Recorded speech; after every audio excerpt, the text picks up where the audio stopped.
Hey guys, how's it going? Welcome to my video. Okay, so I'm in this situation right now. It's kind of a crappy situation. So basically, I was driving on the freeway, and I got a phone call. So what I did was I pulled over to take the phone call. It was a pretty long phone call.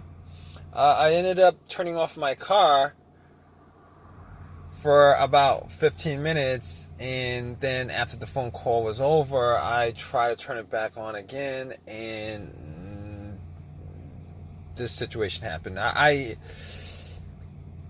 Car's not starting at all, and I've tried it at least 8 times already. So originally I thought it was maybe the alternator that was bad, considering, but thinking about it, I don't think it's the alternator. Reason being is that the car didn't actually die out on me. I turned it off, couldn't turn it on. It didn't die out on me, but we could do, so I was thinking maybe it could be a bad battery. Now, I haven't changed my battery for a while. I haven't changed my battery for a couple of years. Perhaps a bad battery.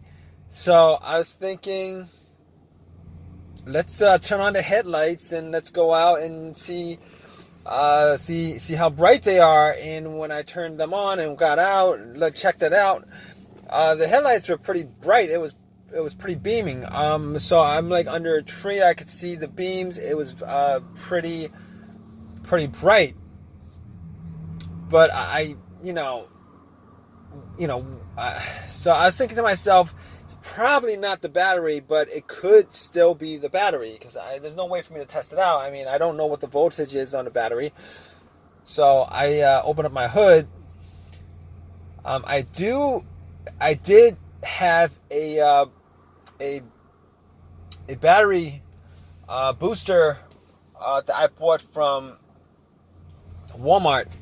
So basically, I opened up the hood just to see, look around, check out the terminal, see whether they were dirty or not, whether there was any kind of issue, kind of burning, anything at all to tell me that there's something that happened that made my car not able to start.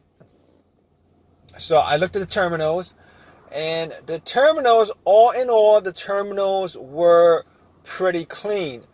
I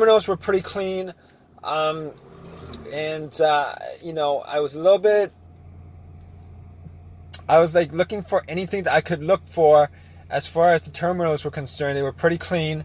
So I was like, okay, all right, that's not a problem there. I did, check the ground just to make sure that the ground was clean. Just to make sure that the ground that's connected to the frame was clean, because I know these starting situations could happen because of that. So I checked out the crown, and the crown looked clean to me. It looked connected, no problems with that. So what I did was I took my booster out, and the reason why I thought it was the battery, because my car, I had left my lights on my car about I'd say like a couple months ago, and had a no start situation there, but it turned out that it was the battery, because I ran my lights out because I forgot to turn it off. Anyway, I put my booster on, turn on, try to start it. It didn't start. Nothing happened at all. I didn't even hear a slow crank at that point. Now, my booster was at 75%. At that point, I was pretty sure that it was probably not the. Pretty sure that was not the battery that was the problem. And at that point, I pretty much figured that it wasn't the alternator that was the problem, because that booster should have at least given a slow start or something like that, given a slow crank or something like that. But it didn't do anything. No slow crank, nothing. So I was like, okay. I could rule out the battery, pretty much rule out the negative, pretty much rule out the terminals, probably rule out the alternator. Now I can't be 100%, 110% sure about that because, you know, I've got this little booster, but I did try using it, so it didn't work.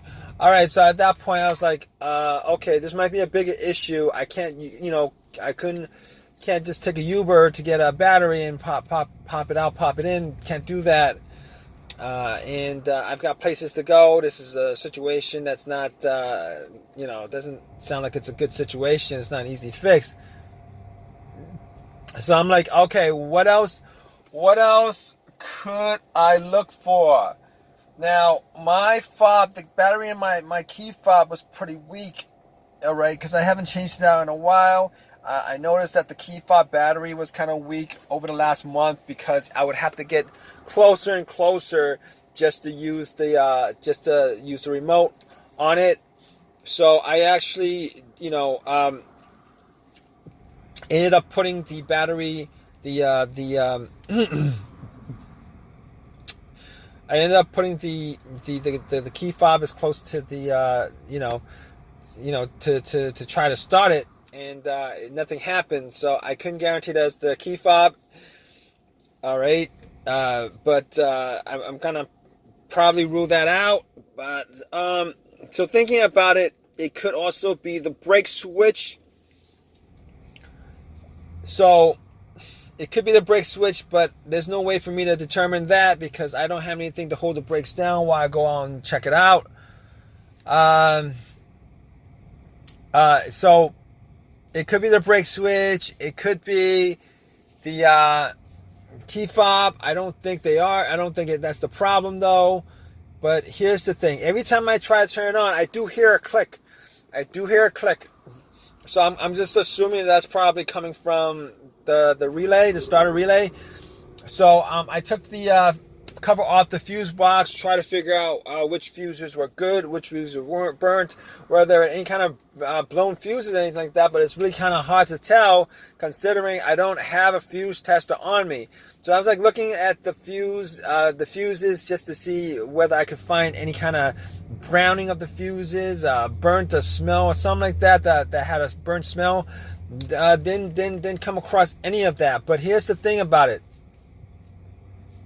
You know, the click that I kept on hearing, I'm going to assume that the relay is good for the starter because I actually heard that click. And it's probably coming from the relay. I'm assuming that it came from the relay because every time I try to turn it on, it would do a click. You know, it got fainter after a while, and I must have tried it like at least 15 times to try to turn the car on. Unfortunately, it never did crank over. It never did a slow crank. It never cranked over. Nothing like that. All right, but I'm going to assume that the relay is good considering I'm hearing that click. So the best thing, the whole troubleshooting thing that what I'm trying to do right now is, I was like, okay, maybe it's the fuses. Could it be the fuses? Maybe it's the fuses that's causing it. So I'm looking at the fuses, and I'm thinking to myself, okay, I can't test out the fuses. The fuses all look pretty good. Didn't look like it was burnt. Now, the worst situation that I've had about 2 situations where the fuses kept my car from starting. All right, one of those situations was I had a whole old Acura that I had. Basically, what happened was, nothing worked in the car. There was no power to any portion of the car, no electricity at all. And the problem was that, I did the same thing, checked out the fuse box, looked at all the fuses, and it seemed that the main fuse that connected the battery cable to the fuse box was burnt, and that's why there was like no electricity going from the battery to the fuse box. But what I did in that instance, I happened to have 2 screwdrivers, a Phillips and a flathead. So what I did was I kind of put one screwdriver on one side of the fuse, the other screwdriver on the other side of the fuse, and I pretty much connected it together, and the car started up. All right. Then at that point, I knew that the main fuse was burnt. The main fuse was burnt. So all right. So I was like, okay, the main fuse was burnt. So once I replaced that, everything worked again without any kind of issue. All right. So as far as that's concerned, now unfortunately, that's not the situation here with this car. Considering that I am getting power to everything. I mean, I'm getting power to the power windows, the radio, the blower motor, all the lights on the dash come on, my remote works. So everything works. So because my remote works for the doors and everything, I will assume because of that it's probably not the key fob. Thinking about that. But here's the thing. So that would have been an easy fix, but that's not the problem here because everything else works. Okay, so my second situation with a fuse issue was, just to go a little bit off topic. I'm pretty sure it's not the fuel pump that's the issue. It's not a gas issue, okay? It's not a gas issue. I just thought that up. It's not a gas issue. I know it's not a gas issue because there's no cranking coming from the car. Now, if it was cranking coming from the car, and it wouldn't turn over, then I could assume that it's maybe a fuel pump that was either the fuse to the fuel pump was damaged or blown, or maybe the fuse pump itself wasn't working. But that's not the case here because But going back to the fuse in itself, the second issue that I had previously, I was able to crank the car up, and this was on this was on another car that I had. I was able to crank it, but it wouldn't turn over. It wouldn't turn over. It would just crank. It wouldn't turn over.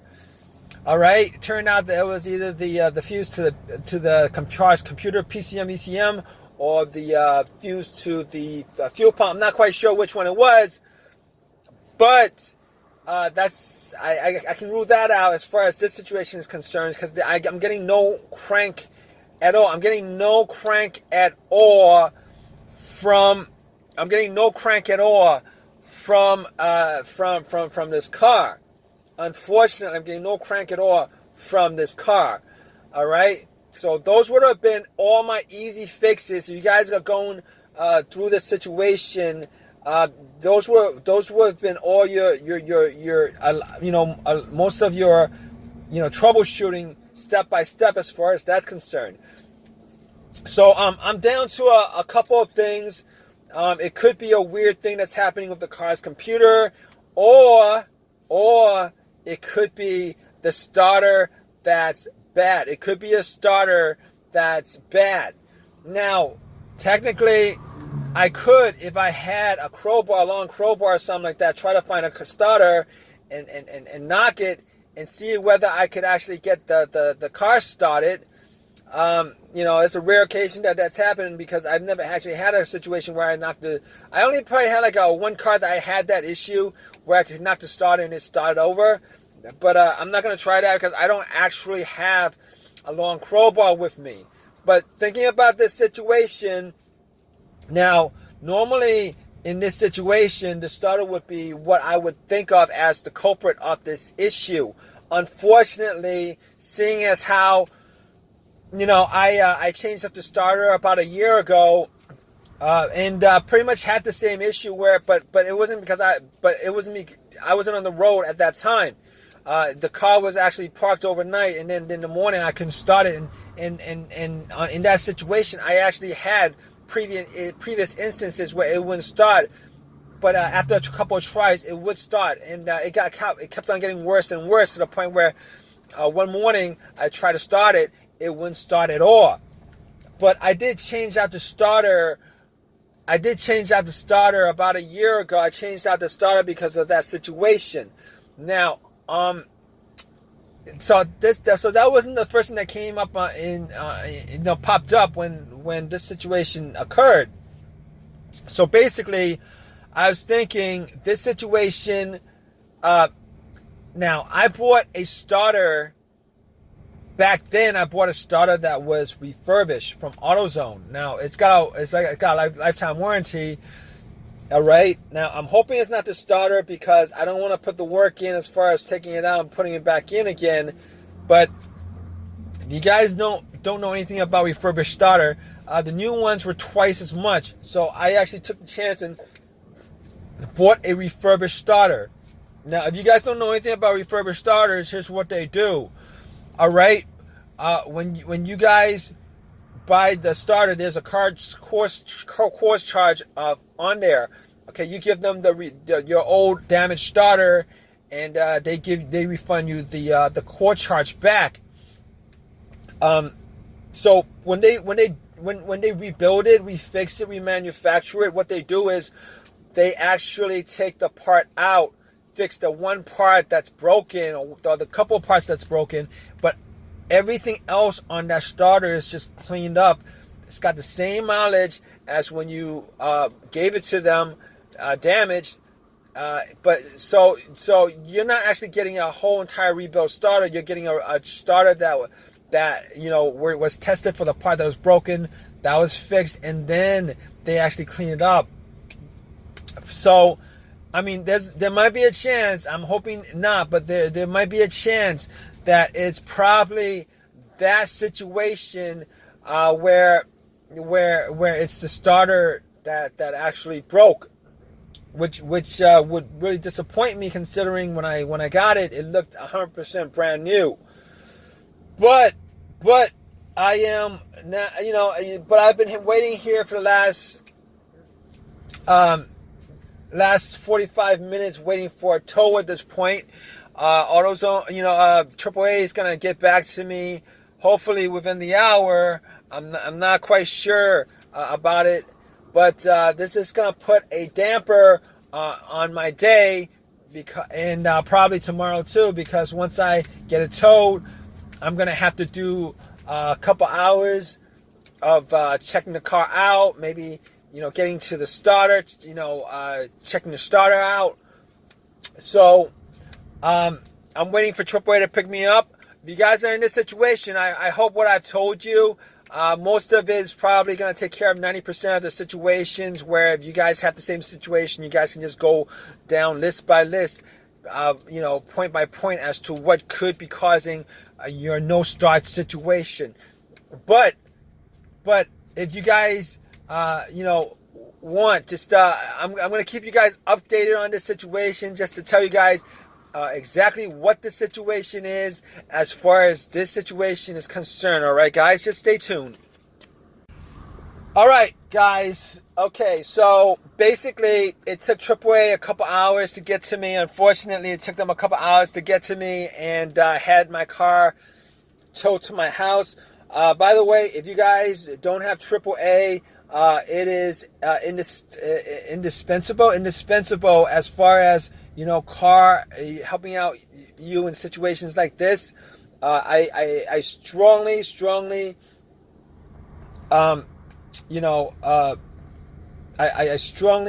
I like AAA. I'm a big AAA fan. Okay, so let's just say that I'm a big AAA fan, considering.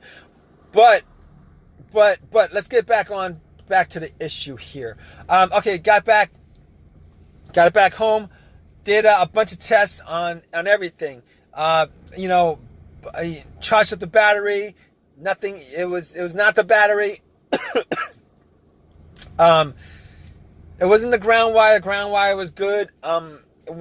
What else? I tested out all the fuses. All the fuses were good. Tested out the relay. The relay was good. I did do a test on the starter relay. See if I could just pop the starter with a bent metal clip. The starter didn't do anything. It didn't turn on or anything like that. So I was like, okay, at that point it was probably no other situation but the starter, because everything else worked in the vehicle, and I wasn't getting any kind of warning lights or anything like that. Check engine light, warning lights, nothing like that. So okay, so I took everything off and got to the starter, and I actually ran a cable from the positive of the battery to the solenoid of the starter, and try to turn it on, and got nothing. It didn't turn. I didn't hear anything, and there's no movement, no mechanical movement, nothing. So at that point, I knew that the starter was shot. All right, ended up taking the starter out, went back to AutoZone, and they replaced it for me with another refurbished. Now I was thinking about getting the brand new one, but I passed up on that, considering instead of getting another free one, I would have had to shelled out $300 for another brand new one, and I didn't want to do that. So I took my chances with another rebuilt one, popped it in, and turned it on, and it turned on the way it was supposed to turn on, cranked up immediately. Tried a couple of times, cranked it up a couple of times. It worked. So that was the problem. The starter was the problem with my no start situation. If you guys are still with me, here's the thing about it. Everything that I went through as far as the whole troubleshooting thing with going, looking at the battery, checking the battery, the fuses, the relays, the grounds, seeing if anything was kind of weird with the lights on the dash, all that stuff. It should actually take out about 90% of troubleshooting as far as your situation is concerned. Now, if you guys went down the list and absolutely none of those solve your issue, and the starter didn't solve your issue, and it wasn't the starter, I'm pretty sure it's probably your car's computer, but you probably need to diagnose that a lot more to figure that out. But anyway, I hope this has helped you guys out with your issues, your car issues. Please give me a thumbs up. Please subscribe, and if you guys can, please leave a message you guys want on your situation. Leave a message on your situation. All right, guys. But take care, guys. All right. Bye.